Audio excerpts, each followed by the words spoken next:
Hi everyone, this is Sue from LD Music Co-op, and today I'm going to share with you my expertise after spending 18 years teaching piano to hundreds of students myself. And I also ran a music school in the Seattle area for 16 years where I had over 60 teachers with all different styles and backgrounds working for me at various times. And I've seen thousands of kids come through my school.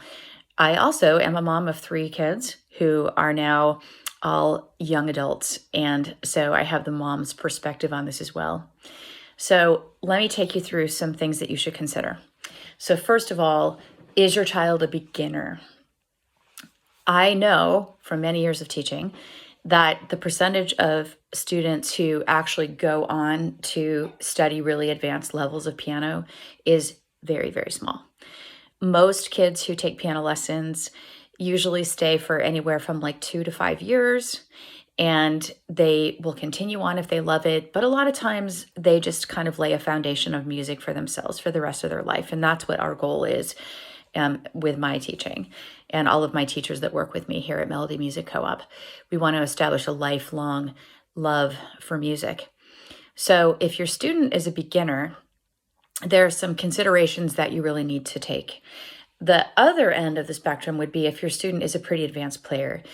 Unfortunately, I've seen a rapid deterioration in the teachers that are available, at least here in the Seattle market, since COVID happened.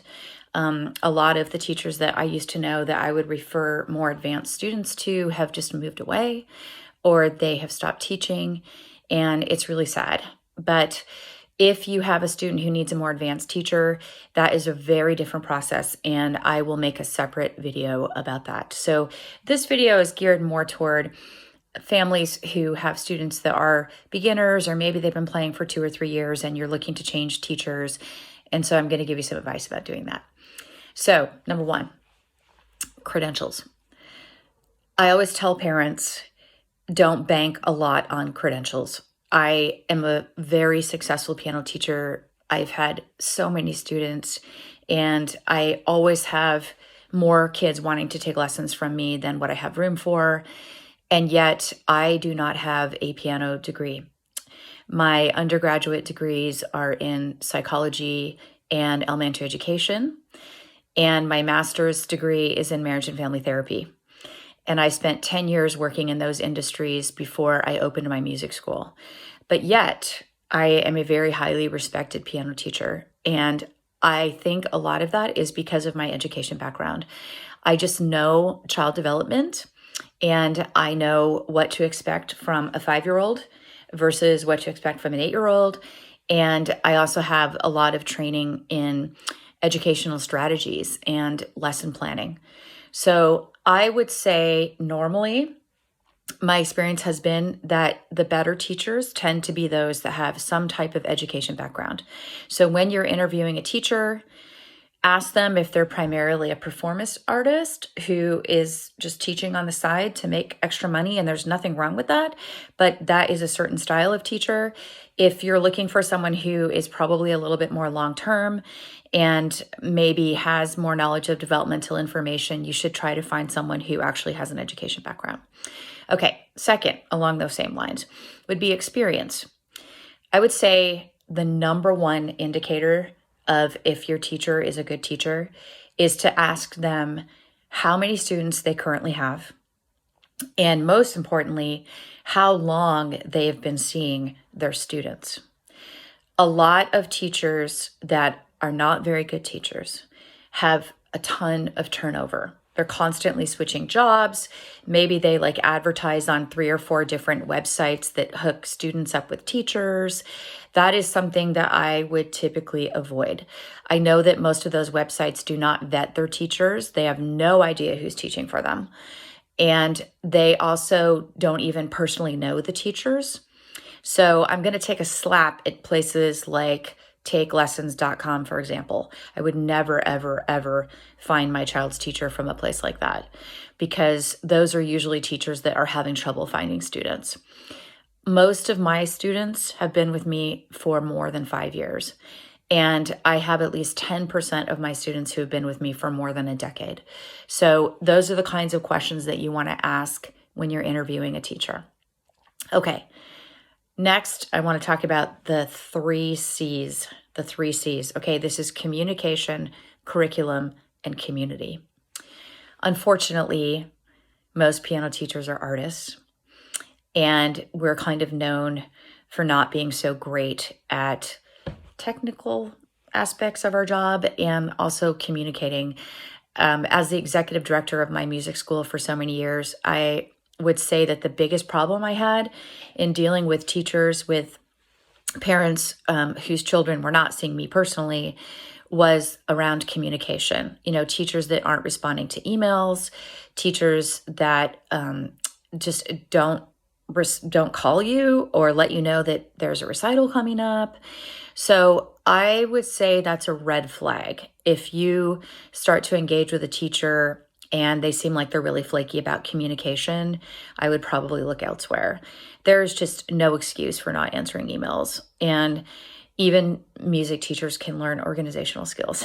And there's a lot of tools out there to help them do that. So I would say if you're having trouble even upon trying to meet the new teacher and you're having difficulty communicating with them, probably it's a good idea to look somewhere else. Okay, so the first C was communication. The second C is curriculum. There are some primary curriculums that tend to be used in the US, which are Faber and Alfred's. There's also Heale Leonard, there's Bastian. I would say probably the most used curriculum is the Faber method. However, if you have a good teacher, they will probably use one main curriculum book, like let's say Faber, for example, but they should have a really good knowledge of music that's available in other curriculums to be able to pull into their lessons. So I have probably 150 different piano books sitting on my shelf. And I have learned over the years where lots of different songs are. Like if I want to teach a child about dotted quarter note rhythms, sometimes it can be really hard to find those songs, but I know how to find songs from the different curriculum books. Maybe I'm teaching my students 6/8 time, and some of the major curriculums don't spend a lot of time on that. So I would ask your teacher about curriculum.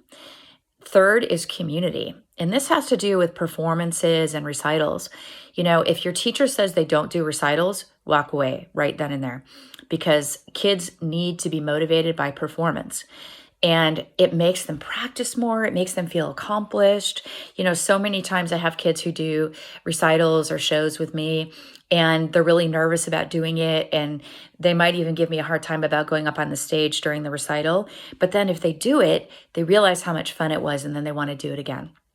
I recommend that your teacher do at least 2 recitals per year.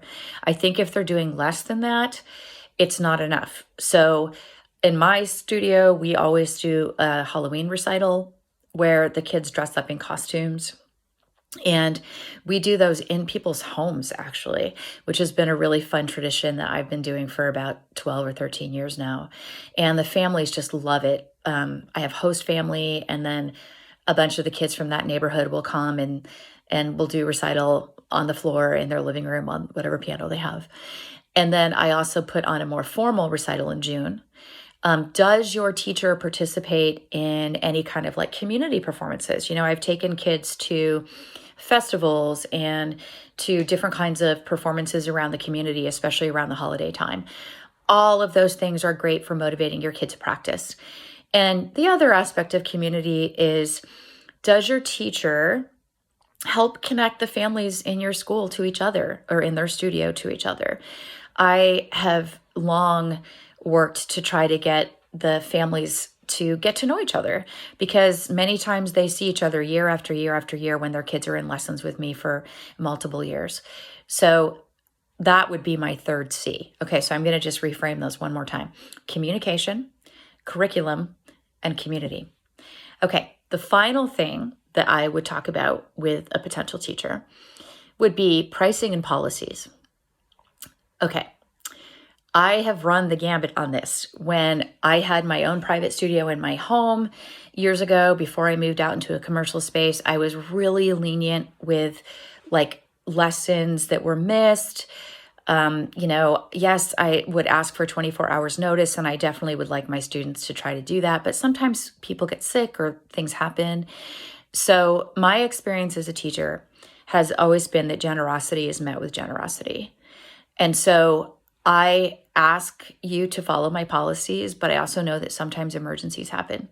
Now, if you're like missing a bunch of lessons, that's not okay. So you as the parent also need to respect your teacher's time and professionalism.